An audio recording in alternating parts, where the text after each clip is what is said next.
Good morning. We now like to introduce to you a very special guest. His name is Terry Ashwin, and he's an inventor.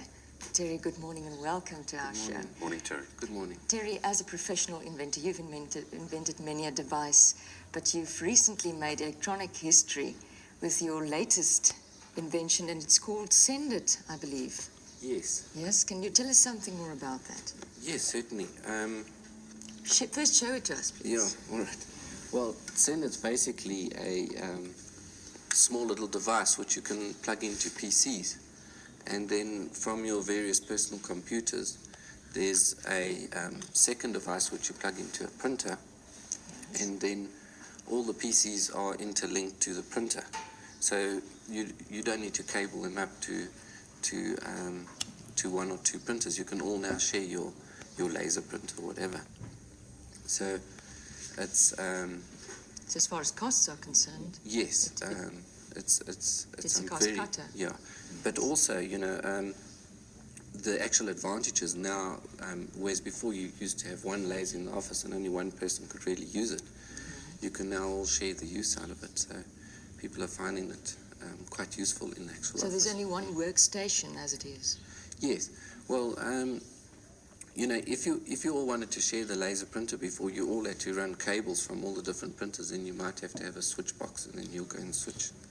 Then you can be connected and so on. Whereas now with this, it's all cable free, and some people from 3-4 offices away can also be printing on the laser. Terry, when you talk of plugging it in, so receptacles are available?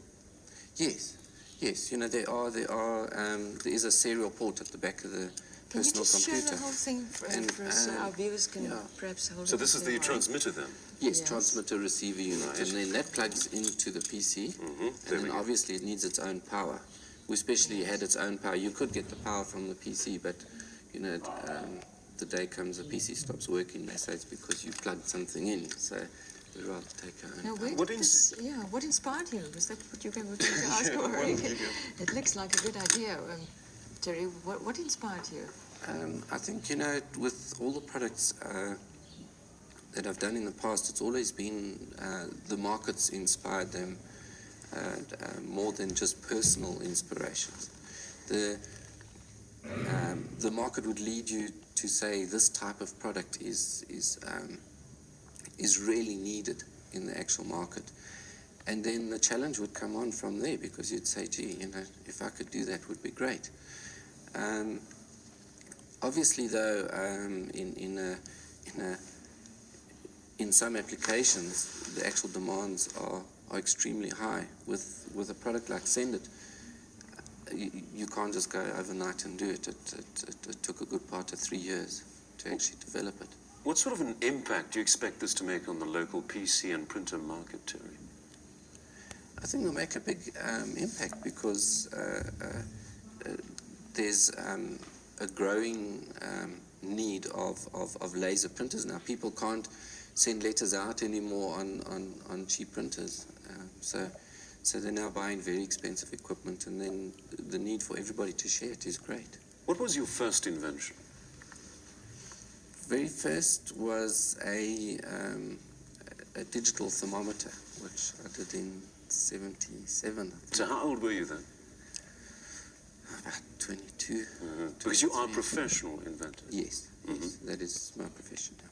And how difficult is it to obtain financial support for all these inventions? Do you have to finance yourself? Yes, inevitably at first, because if you come along to a investor and you say, I've got an idea, he said, well, let's see something working first, So you normally got to carry it through the working stage. Once you've got your actual demo proto units, then you can go into actually developing and getting investors involved. What other devices have you invented? Well, some of the quite successful products are a product called Voyager, which is an onboard computer for trucks. That's this product here. So, what does this do? So it looks similar to a speedo. You take the speedo out of the truck and you put this into the the truck, and then he's still got his speed displayed there. But yeah, he's got an alphanumerical display, and what Voyager does is it will record the vehicle's activities. So you'll be able to monitor the vehicle. The vehicle will go off on its deliveries and on its routes, and then when the vehicle returns, the driver presses the send button, and the information's radioed from the truck to the office, and then in the office it's collated into PCs and into a reader unit, which then prints reports telling you the vehicle left at 7:30, it was on the road for so long, stopped at these times. Yes. So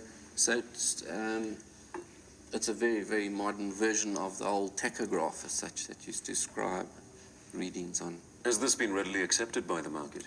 Yes, it's taken a lot of hard work to get the market to actually start to appreciate the benefits of this type of product, because at first it's all very new, and all the users tend to look at it and say, gee, I don't know if I'd be able to operate it and so on. But now they're getting used to it, and they're actually getting all the benefits out of it, because with very big trucks, you know, your actual time that your vehicle takes on the road goes off into the distance, and you don't know how cost effective it's actually running.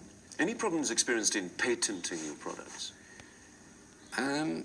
Yes, there is quite a lot involved in patenting, because you know, to patent an idea is normally very difficult.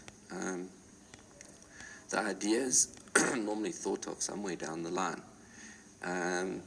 You can normally patent the method that you do something. So the method of actually putting your pieces together.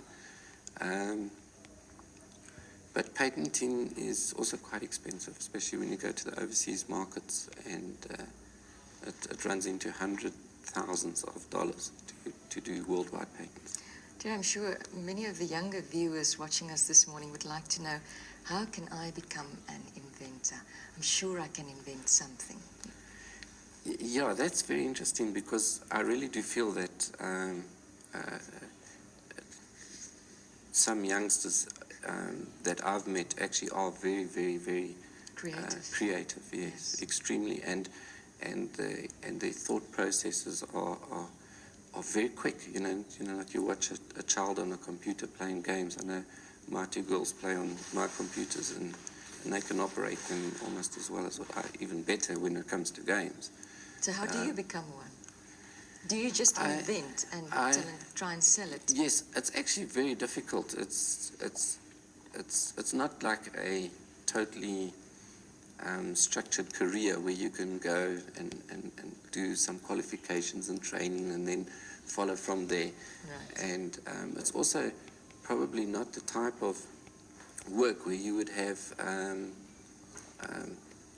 thousands of job opportunities, because most companies might only have one or two guys that do inventing for them. And but you create your own opportunities, don't you?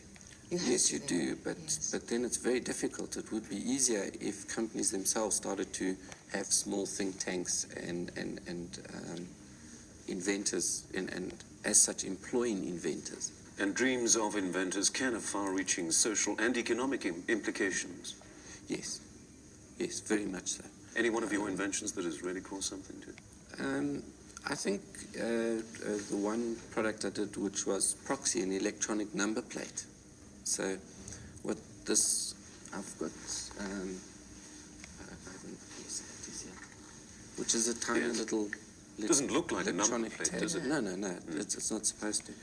And then this can be totally encapsulated into a resin, or whatever. And then it can be inserted in the vehicle, in the petrol tank, or welded into the struts and that. Now the car can be electronically identified. Now, there's the detectors that go on the side of the roads. Now, if you visualize this as a product, basically, you can leave your keys in your car, because if somebody takes your car, you then report it. The computer then does a scan throughout the country, and if it's been driven on the road, even if they've repainted it, done whatever they've wanted to, changed the number plates, doesn't matter. It'll be electronically identified, and from that they can trace from where it was identified. So you can't steal a car. Well, inventor Terry Ashwin, thank you very much for joining us, Terry, and best of luck. Terry. Yes, Thank you very much. Thank you. And coming up next on Good Morning South Africa, Jan van Niekerk with a news update.